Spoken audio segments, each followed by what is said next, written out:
So I've been studying human performance at the university setting for over 20 years. And in the last wee while, we got really curious about how people were actually doing. So we asked people coast to coast to coast, all over North America and Central America, how would you describe how you feel most of the time? Could you pick one word?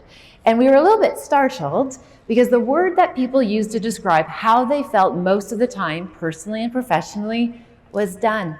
They're like, Robyne, I feel done. And it wasn't like done, I got all my work done, or hey, I finished Netflix and that was a trip. It literally was done as in they just didn't have any more to give.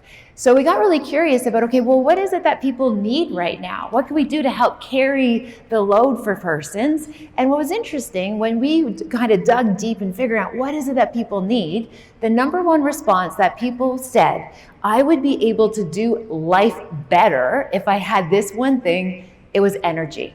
Okay, so how do we help people feel engaged and enrolled if they're feeling tired and depleted? So I was really curious because something that we know to be true is that like if you want energy, you have to like move and you have to work out. But if you're too tired, it's like hard to do that. So was there any other way that we could activate human kinetic energy? And what we came upon is a concept in psychology that's called empathetic attunement. And what we've learned is if you can show up for someone in the right way, it actually generates human energy. And I'll give you an example of this in the wild. So starting with the question, do we want comfort or do we want solutions?